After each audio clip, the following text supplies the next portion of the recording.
A gente entra no Daf Het Amud Bet, mais ou menos na metade da página, fala pra gente Agmará. Amar Rabi Hanina, fala Rabi Hanina. Achar arba meot lechurban abait, depois que passarem 400 anos da destruição do Beit HaMikdash, אם אמר לך אדם, קח שדה שווה 1,000 דינרים בדינר אחד, לא תיקח. Mesmo que alguém te ofereça um terreno que ele vale 1.000 dinarim por um dinar, ou seja, ele está te oferecendo um terreno por 0,1% do valor dele, não compra. De acordo com Rabi Hanina, 400 anos depois da destruição do Beit HaMikdash, era para ter acontecido a Geulah, era para chegar a Mashiach e voltar para Israel. Então, mesmo que alguém te ofereça super barato um terreno em Chutz La'aretz, não compra, porque logo você vai ter que ir embora, vai ter que voltar para Eretz Israel. Bematnita Tana, na Braita está escrito outro número, Achar Arbat Alafim Umatayim Ushloshim Ve'echad Shana Lebriat Olam. No ano de 4.231 da criação do mundo, esse é o momento da Geulah. Então, se alguém te oferecer um terreno que vale 1.000 dinarim por um dinar, altikach, não pega, não compra. Por quê? Porque vai chegar a Geulah e você vai ter que voltar para Eretz Israel, você não vai ter o que fazer com esse terreno. Mai Beinaio, qual a diferença entre a datação de Rabi Hanina, 400 anos depois da destruição do Beit HaMikdash, ou 4.231 da criação do mundo? E Kabenai Utlat Shanin. A diferença é uma diferença de 3 anos. De Matnita Tafei Tlat Shani, que a contagem da Mishnah são 3 anos a mais do que a contagem de Rabi Hanina. Ponto. Fala, Gemara. Ao estar dava activei um estar, um contrato que estava escrito nele, a data no qual o contrato foi escrito, um contrato de empréstimo. Fulano emprestou para Ciclano 300 kalim na data tal e tal. Estava escrito, tinha uma diferença lá de Shichanim Eteirta. Estava escrito lá 6 anos a mais, 6 anos a mais do dia, a priori, no qual foi escrito o contrato. Então é como se a gente pegasse um contrato agora, está escrito, Fulano emprestou para Ciclano no 300 kalim no dia. Que dia é hoje? 30 de maio de 2030. Em vez de 2024, estava escrito lá 2030. Certo? Estava escrito 6 anos para frente. 6 anos para frente significa quando tem um contrato de empréstimo, todos os pertences, todos os terrenos que pertencem a quem está pegando o dinheiro emprestado ficam subjugados para dívida. Então, por exemplo, se eu tinha 15 terrenos, eu peguei um empréstimo de 200 mil shekel, mesmo que eu venda esses terrenos na continuação, o cara que me emprestou o dinheiro, se eu não tiver dinheiro para pagar no dia da dívida, ele vai poder pegar os terrenos pós-empréstimo. Por quê? Porque os estavam subjugados para dívida. Então, quando eu vendi esses terrenos, foi com a condição de que o cara que me emprestou o dinheiro não vai receber o dinheiro dele de volta e não vai querer o terreno. Mas se ele não receber o dinheiro de volta, ele pode pegar o terreno. Agora, o que acontece quando o contrato está escrito 6 anos para frente? Se está escrito 6 anos para frente, significa que todos os terrenos que eu vender daqui até os próximos 6 anos não vão estar subjugados para dívida, porque a dívida a priori só começa daqui 6 anos. Então, o cara que está emprestando dinheiro, ele vai ter menos direitos, ele vai ter menos chance e oportunidade de cobrar terrenos que vão ser vendidos. Então, essa era a situação lá. Encontraram um star que ele estava 6 anos 6 anos atrasado, digamos assim, era para o ano 2030. Sabe o Rabanan Kamei de Rebbe, Rabanan que estavam lá no Beit HaMidrash de Rebbe, eles pensaram o seguinte: Lemeimar, a estar a Meuchar, ou a gente tem aqui um star Meuchar, um star que a data dele é posterior a data atual. Niakvei adematazimnei velotarif. A gente segura esse estar até chegar a data correta, até chegar o ano de 2030. E por enquanto, nesses 6 anos, o Malvé, aquele que emprestou o dinheiro, não vai ter direito de cobrar os terrenos que forem vendidos, certo? Durante essa dívida. Então, se o Lové, se o cara que pegou o dinheiro emprestado, ele vendeu um terreno, o Malvé, aquele que emprestou o dinheiro, não vai poder cobrar a dívida dele desse terreno. É assim que pensaram, certo? Que realmente temos aqui um estar que tem um erro na data, a data foi colocada 6 anos para frente, esse Estado não pode cobrar dos terrenos do Lové, do cara que pegou dinheiro emprestado durante esses 6 anos. Amarav Nachman, falou Rav Nachman, ai safra da vakna katvei. Falou Nachman, não, quem escreveu esse estar é um sofer meduyak, é um sofer que sabe exatamente o que ele está fazendo. Isso que ele colocou 6 anos para frente, Vanach shit shanim de malchu beilam, de ana lo chashvinan leu, o kachashiv lei. o Bismane Katvei. Falaram, Nachman, não. Esses 6 anos que ele colocou a mais é por quê? Porque a gente falou que os tarot, os contratos, eles iam de acordo com o começo do reinado dos gregos. A contagem de anos era o ano 20, o ano 30, o ano 50, o ano 130 do começo do reinado dos gregos. Isso que ele colocou 6 anos a mais é porque ele conta os primeiros anos de reinado dos gregos, que os gregos reinaram somente numa região chamada Ilam, e não era o império que controlou o mundo inteiro. Então, esse Sofer que colocou o ano 136, ele considera esses 6 anos que os gregos não reinaram sobre o mundo inteiro, reinaram só na região de Ilam, como o começo. Então, para ele, tem 6 anos a mais, mas a verdade é que a data é exatamente a mesma. Então, ele considera os anos que foram que eles reinaram em Ilam, e a gente não considera esses anos. Então, quando ele colocou a data de 6 anos a mais, é exatamente a nossa data, é exatamente o dia de hoje, só que ele começou essa contagem 6 anos antes, por isso deu essa diferença. Detalhe, como está escrito na Braita, Rebbe Omer, Sheshanim Malchu Beilam, por 6 anos os gregos governaram, controlaram uma região chamada Ilam,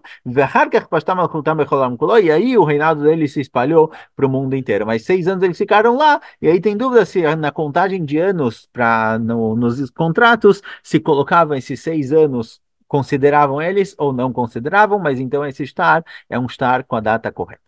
Matkivla Ravacha Bar Yaakov, pergunta Ravacha Bar Yaakov, Memaide Malchut Evanim, Maninan, de Maletzat Mitzrayim Maninan, pergunta Ravacha Bar Yaakov, quem disse que a datação do contrato que o Sofer colocou lá é de acordo com o reinado dos gregos? Talvez tenha a ver Bichlal com Yetziat Mitzrayim, Veshav Keilead Fakama, Venakte Alfa Batra. Talvez é Bichlal, no ano lá, o ano 340, não é do reinado dos gregos, é o ano 340 da saída do Egito. Só que ele não colocou como chama? Os milênios. Em vez de colocar o ano 2300, ele colocou só 300. A gente acha que ele quer dizer 3300, que é o reinado dos gregos, mas ele quis dizer 2300, que é a saída do Egito, 1000 anos antes. Certo? Então pergunta a Ravacha Bar Yaakov, quem disse que a contagem dos anos é de acordo com os gregos, talvez é de acordo com a saída do Egito, e ele colocou só as centenas e não colocou os milênios. Vai meu caro, e realmente esse estar, ele é posterior, certo? Ele está escrito com uma data, que é uma data que não aconteceu ainda, e consequentemente o cara que emprestou o dinheiro não vai poder cobrar dos terrenos que foram vendidos entre o momento presente e a data do estar. Amar Rav Nachman, Bagolá en monim ele malchei vanim bilvad. Falou Rav Nachman, não, Bagolá em Chutz Laaretz, a única contagem que se faz é do reinado dos gregos. Ninguém conta da saída do Egito, é sempre o reinado dos gregos. Assim Rav Nachman falou para Ravacha Bar Yaakov que você está perguntando a besteira. Com certeza o cara não colocou a contagem de acordo com a saída do Egito, a contagem de acordo com o reinado dos gregos. O Savar de Rui Kamad Hilei. No começo Ravacha Bar Yaakov achou que Rav Nachman está tipo dando qualquer resposta, tipo só para ele falar, para ele parar de perguntar. Ele não achou que era uma resposta séria. Porém, Nafak, ele saiu para estudar, Dak Veishkach, ele saiu para estudar e encontrou realmente uma braita que diz o que Rav Nachman falou. Detanya Bagolai Monim Elemalchei Yevanim Bilvad. Uma braita que diz claramente que a contagem dos anos nos contratos é de acordo com os gregos em Chutz Laaretz, e não de acordo com a saída do Egito. Então ele entendeu que a resposta de Rav Nachman era uma resposta exata. Então a datação vai de acordo realmente com o reinado dos gregos e não com a saída do Egito. Amaravina matnitinim nami deika. Fala Ravina, olha, a gente pode ler daí que a gente pode concluir isso da própria Mishnah. Detanto, ensina a Mishnah o seguinte: Bechad ben Nissan Rosh Hashanah lemelachim leregalim. A Mishnah é Masechet Rosh Hashanah, logo no começo da Masechet, fala quando é considerado, a gente tem 4 Rosh Hashanim, tem 4 datas no ano que são chamadas de Rosh Hashanah, cada uma para um tema diferente. Então na Mishnah aparece o seguinte: Bechal ben Nissan, de onde Nissan é Rosh Hashanah para os reis e Rosh Hashanah para as festas, para os regalim. Não vamos entrar no caso agora o que significa ler regalim, certo? Pesach, Shavuot e Sukkot, a ordem de Pesach, Shavuot e Sukkot começa em Nissan, ou seja, começa de Pesach. Se a gente for considerar a ordem dos regalim, é Pesach, Shavuot e Sukkot, e não é Shavuot, Sukkot e Pesach. Isso é com relação à Lachot de Nedarim, não vem ao caso agora. Veamrina, né, a gente pergunta na Gemara, Lemelachim, Lemail Chita, Rosh Hashanah para os reis. O que significa Rosh Hashanah para os reis? O rei não tem um Rosh Hashanah particular dele, tem Rosh Hashanah para o mundo inteiro. O que significa que um de Nissan é Rosh Hashanah para os reis? Amarav Chizda Leshtarot. Para Rizda, o que significa é o seguinte, para Shtarot, muitas vezes no Shtar, no contrato se escrevia, contrato foi escrito no dia 27 do mês de Iyar, no 7º ano do reinado do rei tal. o ano do rei muda em Nissan. Então, se ele foi nomeado em Adar, chegou Nissan, ele está começando o segundo ano do reinado. Se ele foi nomeado em Nissan, quando chegar o Nissan seguinte, vai mudar para o segundo ano do reinado dele. Então, Nissan é o que define a mudança de ano do rei.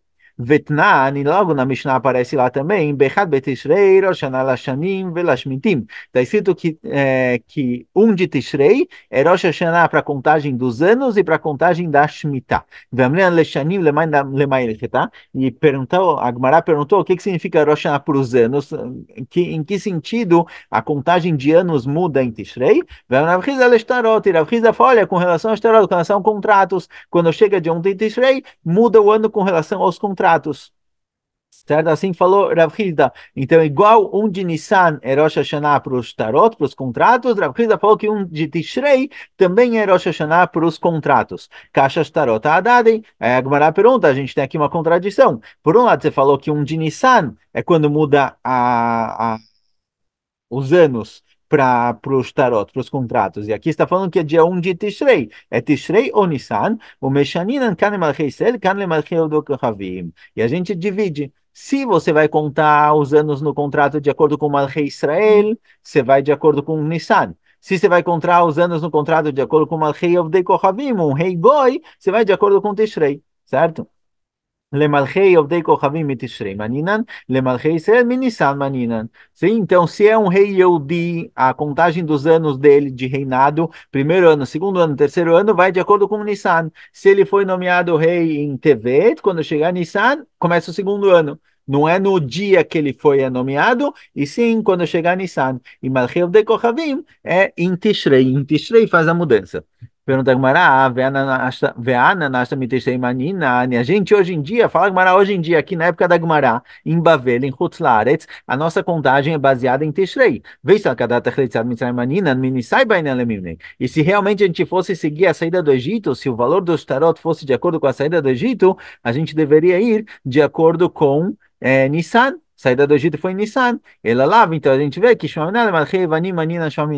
a gente vê que não, que realmente a nossa contagem de acordo com os reis gregos, que é de Tishrei. Então isso que a gente vai mudando as datações no contrato, o ano no contrato vai mudando de acordo com o mês de Tishrei. Quando chega Tishrei, a gente muda o ano, se era 321, agora vai 322. Então a gente vê que claramente a gente está seguindo os reis Yevanim, os reis gregos, e não Etziad Mitzrayim. Então aqui é mais uma prova, certo? Essa prova de Rava é mais uma prova de que a contagem dos anos que aparecem nos contratos é de acordo com os reis gregos e não de acordo com a saída do Egito. Veyom Ginúcia Malchiyem, a gente falou que no Yom Ginúcia, no dia da Ginúcia dos reis, não se pode fazer negócios com os goim, também é uma época ligada à idolatria. Perguntamos, Mai Veyom Ginúcia Shel Malchiyem. O que é esse Yom Ginúcia? A maravilha é Yom Shemamedim Bovdei Kochavim et Malkam. A maravilha é que é o dia que ele é nomeado rei. O dia que a pessoa é nomeada rei vira o dia do rei e todo ano comemora esse dia com sacrifícios para idolatrias e por isso é proibido fazer negócios com goim nessa época. Veatania, pergunta a Gemara, será que realmente Yom Ginúcia é o dia que nomeia ele rei? Yom Ginúcia, Yom Shemamedim et Malkam. Tem uma braita que diz que é proibido fazer negócio com os goim no dia da Ginúcia e no dia que ele é nomeado rei. Ou seja, Yom Ginúcia não é o dia que ele é nomeado rei, porque a braita considerou isso como dois dias diferentes. Locacha de ideia de brei. Fala, não, não é estirada, é contradição. Tem o dia que o rei é nomeado rei e tem o dia que ele nomeia o filho dele rei. São dois dias festivos. Tem o dia do rei e o dia que o filho foi nomeado como futuro rei, como herdeiro do rei ou algo do tipo. Os dois, Yom Ginúcia é o dia que o filho é nomeado rei, certo? Então tem o dia que ele é nomeado rei e tem o dia que o filho é nomeado rei. Os dois são dias festivos para os goim. Eles fazem muitos korbanot, sacrifícios para idolatria, por isso não pode negociar com eles nesses dias, porque eles vão agradecer a idolatria. Pergunta a Gemara, o mimuk malka bar malka. Pergunta a Gemara, será que os romanos, aqui principalmente a gente trata dos romanos, será que os romanos costumavam nomear o próximo rei, o filho do rei atual? Será que o herdeiro do reinado era o filho do próprio rei? Se farei Rav tem uma baita que disse, os romanos, eles não costumavam nomear como rei, principalmente no começo da época deles, não costumavam nomear como rei alguém que pertencia ao povo romano. Eles colocavam alguém de fora. Era sempre tipo um rei contratado, algo do tipo. Então não era o conceito de reinado que é passado de pai para filho. Lá o reinado era meio que ou democracia, ou votação, ou aristocracia, algo do tipo. Mas o rei era nomeado alguém que foi escolhido, foi contratado, digamos assim. Então o filho do rei nunca era nomeado rei. Por isso a gente vê que, não, que Yom Gnússia não pode ser o dia que o filho do rei é nomeado rei, porque esse não era o costume entre os romanos de nomear o filho como rei. Bazui etameot, shen lahem loktav velo lashon. Sabe, a continuação do Pasuk fala Rav Yosef, que o Pasuk fala que os romanos, por um lado, eles eram chamados de pequenos, porque eles não tinham um rei próprio, eles traziam um rei de fora. Eles também eram chamados Bazui etameot, eles eram chamados de desprezados, porque eles não tinham, fala Rav Yosef, nem Ktav nem Lashon. Eles não tinham a escrita própria e nem língua própria. Eles importaram isso, digamos assim, de outros povos. Então não era um povo muito especial. Elamai Yom Gnússia, então o que que virou Yom Gnússia? Yom Aleidá, o dia do nascimento. Então Yom Gnússia virou o aniversário do rei. Não o dia que ele é nomeado rei, sim o aniversário do rei. Perguntamos na Veatânia, era está escrito na Braita, Yom Gnússia Yom Aleidá. Tem uma Braita que fala que tem o Yom Gnússia e Yom Leidá. Então Yom Gnússia não é o nascimento. Lokasha, de ideia de Brei, fala, não, tem o nascimento do rei e o nascimento do filho do rei. O nascimento do rei é um dia festivo, o nascimento do filho do rei, Yom Gnússia, é o dia do nascimento do filho do rei, que era um dia festivo também, com um sacrifício para idolatria. Perguntamos na Veatânia, tem uma braita que diz Yom Gnússia Shelo, Yom Gnússia Shel Benó, Yom Leidá Shelo, Yom Leidá Shel Benó. Tem uma braita que especifica que tem Yom Gnússia do rei e Yom Gnússia do filho do rei. Yom Leidá, o nascimento do rei e o nascimento do filho do rei. Ou seja, existe o dia do Gnússia do filho do rei e o dia do nascimento do filho do rei. Então, Yom Gnússia não pode ser o dia do nascimento do filho do rei. A gente não sabe ainda o que significa Yom Gnússia, porque todas as explicações que a gente vem dando, elas caem de acordo com as Braitas. Tem Braitas que dizem que tem o Yom Gnússia e tem a explicação que a gente queria dar, como se fossem dois dias diferentes. Elamai Yom Gnússia, Yom Shimodim Malkam, Velokasha de Debrei. A Gemara volta atrás, então, para a explicação original, que Yom Gnússia é o dia em que o rei é nomeado rei. Existe o dia do rei, que é o dia que o próprio rei foi nomeado, eles faziam uma festividade, sacrifício, etc. E tem o dia que o filho dele é nomeado rei, que também era um dia festivo. Então, Yom Gnússia é o dia que o filho foi nomeado rei. Ah, veikasha lechad elamuk malka bar malka. E se você perguntar, a priori os romanos não costumam colocar o filho do rei como futuro rei. Então, não tem essa festividade. Está falando que Yom Gnússia é o dia que o filho do rei foi nomeado rei. Não tinha essa festividade entre os romanos. Não, eles não nomeavam o filho como rei.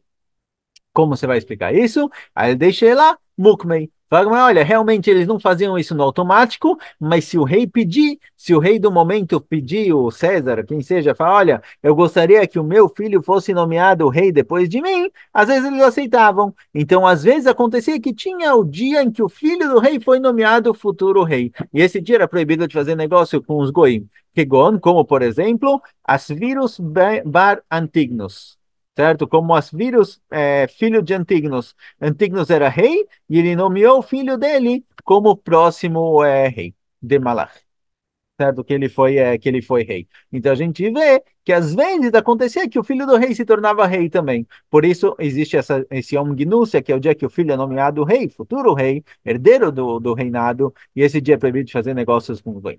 Amale Antignos Lerebi, Antignos, ele era o governador romano e ele tinha um contato muito bom com o Rebbe, com o Rabi Udanassi. Eles eram muito próximos.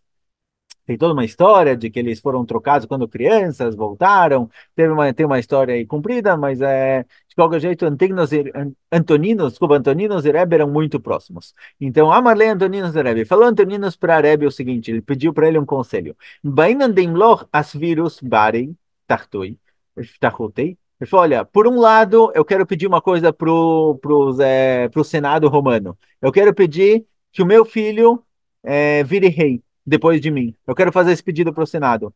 Vetitav Tveria Kalania. E eu quero pedir também para o Senado romano que a cidade de Tveria, onde tem muitos Chachamim, muitos sábios judeus, muitos Rabanim, eu quero que seja uma cidade que não precisa pagar imposto. Eu quero ajudar eles, quero liberar eles do imposto. Eu tenho esses dois pedidos para o Senado. Veiem Aleu Hada, e se eu fizer um pedido para ele, vem Aleu, e se eu pedir para eles, Hadavdei Treilo Avdei. Um pedido eles vão me aceitar, dois não. O que que eu faço?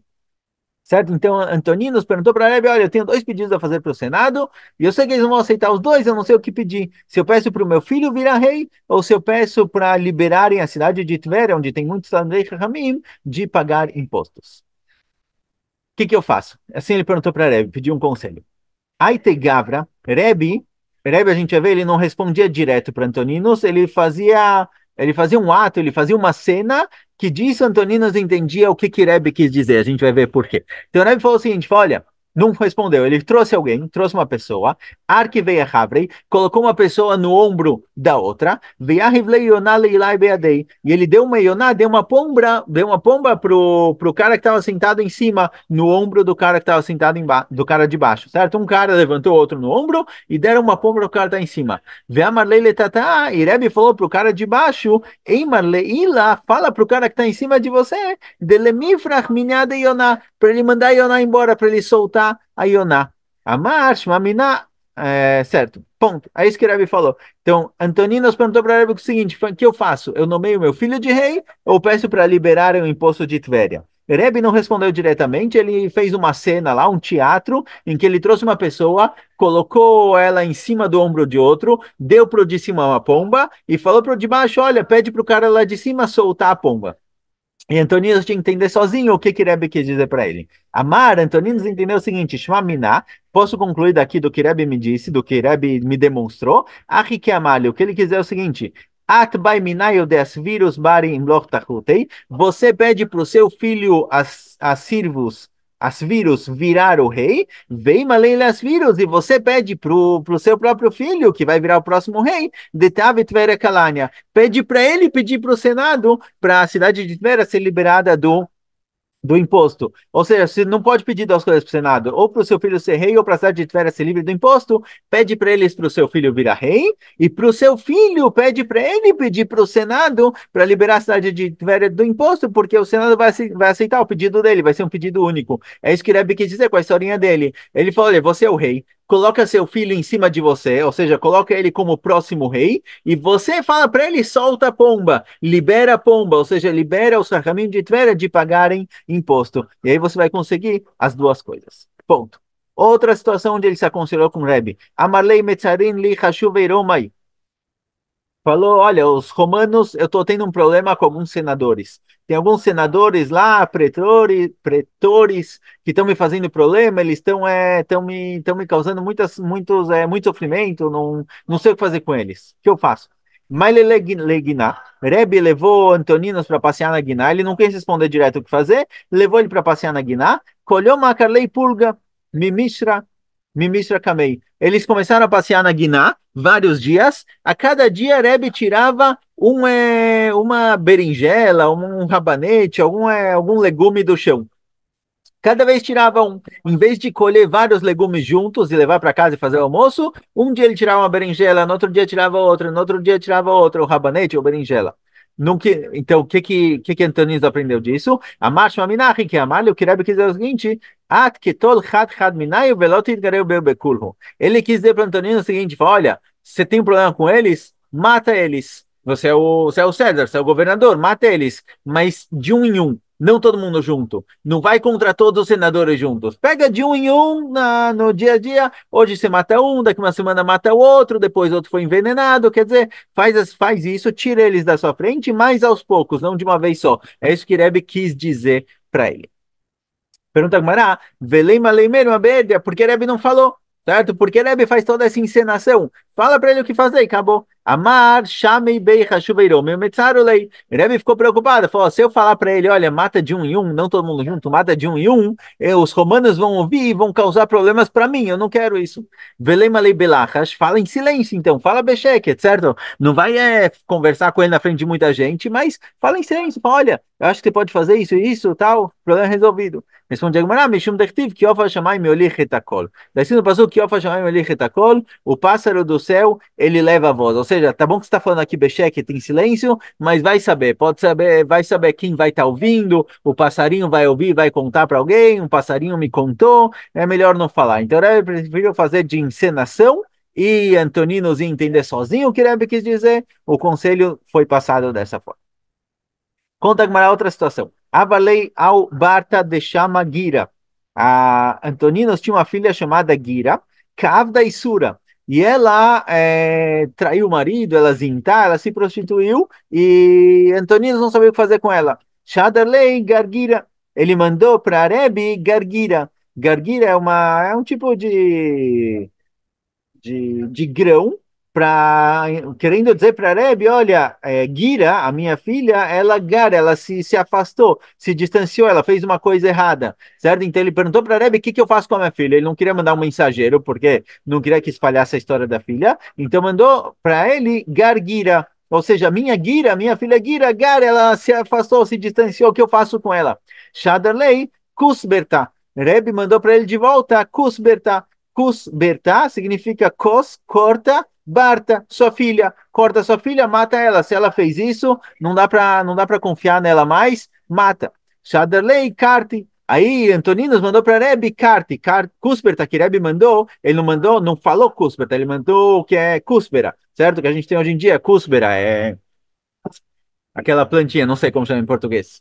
E aí, Antoninos mandou de volta carta e alho poró. Mandou para ele um coisa de alho poró grande para Rebbe, que significa, o nome disso é carte, dizendo para Rebbe o seguinte: olha, se eu matar minha filha, acabou, não tenho mais geração, eu não tenho outra filha, eu vou estar careta, vou estar completamente cortado, acabaram minhas gerações. Shalach lei raça. E aí, Rebbe mandou para Antoninos, mandou para ele um alface. Alface na aramaica era chamado de raça, ou seja, tahus, tem a pena dela. Então eles conversaram através, não usavam código Morse, eles usavam outro tipo de código. Os alimentos que eles mandavam representavam alguma coisa e um entendia o outro, eles tinham essa proximidade. Mais uma historinha. Kolhoma avashada lei da Hava priha bemetar eta vechite apumayo. Todo dia, Antoninos mandava para Rebbe ouro cortado em pedacinhos bem pequenininhos, certo? Pedacinhos pequenos de ouro, e ele colocava ritim, colocava trigo em cima. Ou seja, ele queria presentear Rebbe com muito dinheiro, mas ele colocava trigo em cima para ninguém achar que ele está mandando ouro, vão achar que ele está mandando trigo. Amarleu Amtu Hitei Rebbe. Falaram para Rebbe, olha, Antoninos mandou para você ritim, trigo. Amarlei Rebbe, lotrichna, itlei tuva. Rebbe falou, olha, não preciso de trigo, eu tenho bastante, pode mandar de volta. Amar, e aí Antoninos falou para ele, querendo passar a mensagem de que não é só trigo, de que tem mais coisa aqui. Liavo leman de batrach, deavele batrai. Deatu batrach, deate minayo nifukalayo. Falou para ele, Antoninos, olha, se não quer para você, pega isso para os seus filhos, darem para os meus descendentes. Porque os Yehudim muitas vezes tinham que pagar impostos. Então ele falou para ele o seguinte: olha, falou, você não quer o dinheiro para você? Guarda para os seus filhos, passa para os filhos dos seus filhos, que eles vão acabar tendo que pagar de volta para os romanos. Então já estou te dando antecipado e aí o problema está resolvido. Ele quis falar para ele: o que eu estou te mandando não é trigo, o que eu estou te mandando é muito mais e está escondido embaixo. Então, mais pra frente tem outras historinhas. Seguimos em frente semana que vem. Escolha.